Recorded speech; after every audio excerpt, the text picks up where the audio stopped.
Welcome back. If you're trying to stay sharp on market moves without drowning in reports, you're in the right place. Exactly. Today, we're digging into a new UBS report covering the FMCG sector, fast-moving consumer goods. And our job really is to pull out the core signals for investors. We'll look at who UBS is upgrading, downgrading, the whole picture. Basically, yeah. We're translating their analysis into key takeaways, saving you some time and hopefully adding some clarity. These ratings and price targets, they do offer a useful glimpse into institutional thinking. Okay, let's jump right in. Where's the positive momentum? Which companies got an upgrade? Right, so the big upgrades to a buy rating went to 4 companies: HUL, ITC, Trent, and Colgate. All moving to buy. That's quite a positive signal across those names. It is, and the target price changes are worth noting too. For HUL, it went up a bit from 2,700 to 2,800. Okay, modest bump. Yeah. ITC also saw an increase, 470 up to 490. Again, positive, but maybe not earth-shattering. Right, but you mentioned Trent and Colgate. Yes. Now, these were some jumps.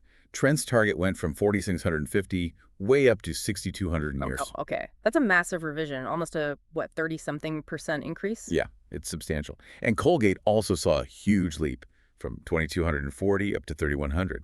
Goodness. Yeah. So clearly UBS sees something significant happening with Trent and Colgate specifically, more than just general sector optimism. That's likely the read, yes. A jump like Trent's, for example, could point to strong confidence in their retail expansion, maybe specific category dominance, something that sets them apart for potentially higher growth. Makes sense. So those are the big upgrades. What about companies where UBS already liked them, where they maintained a buy? Sure. They reaffirmed buy ratings for DMart, GCPL, and Britannia, so continued confidence there. Any target price changes for those? Minor tweak for DMart, really. Yep. 5,200 up to 5,250. So basically holding steady. Okay.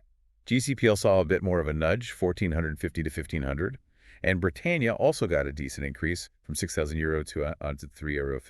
Right, so still positive momentum reflected in those target prices, even with the maintained rating. These could be sort of steady Eddie opportunities, perhaps. Potentially, yes. Stable confidence from the analysts, anyway. Okay, moving to the middle ground.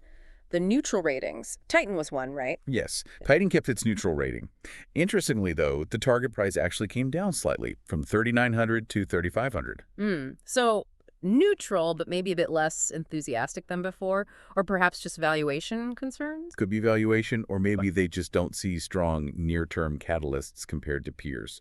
It signals a balanced view, maybe some headwinds balancing out the positives. And then there was Marico. That one was a bit odd, wasn't it? Downgraded to neutral, but the price target went up? Yeah, that's the one. Downgraded from buy to neutral, but the target increased from 650 to 770. How does that usually work? What's the thinking behind that kind of move? Well, it suggests that while they might see the stock price having some room to grow, hence the higher target, maybe there are other concerns, perhaps about the pace of growth, market share challenges, or maybe margin pressures that make them less bullish overall compared to a full buy.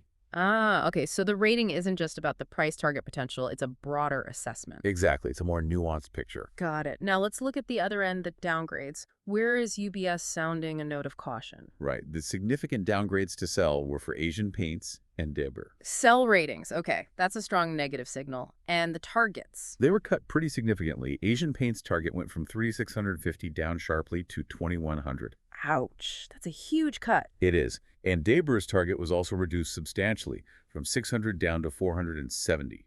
These signal real concerns about underperformance. Any others downgraded? Yes, Jubilant FoodWorks also got downgraded to sell. The target price change was smaller there, just 615 down to 600, but still, moving to sell indicates they see limited upside or potential risks. Okay, so definitely flashing warning signs on Asian Paints, Dayber, and Jubilant FoodWorks, according to this UBS report. That's the takeaway, yes. Okay. Based on their analysis, caution is advised there. So let's quickly recap the main signals then. UBS is bullish on HUL, ITC, Trent, and Colgate, especially those last two with the big target jumps. Right. Continued stable confidence in DMart, GCPL, and Britannia. A more cautious, balanced view on Titan and Marico, with that interesting nuance for Marico. Yep. And then clear caution signals, the downgrades to sell, for Asian Paints, Dayber, and Jubilant FoodWorks. That's a great summary. So this deep dive gives you a condensed look at how one major institution sees the FMCG landscape right now. Absolutely. It's one input, but a valuable one. So the question for you listening is, how do these signals align with your own view and your investment strategy? And maybe what deeper dive might you want to do next based on these analyst calls. Thanks for joining us.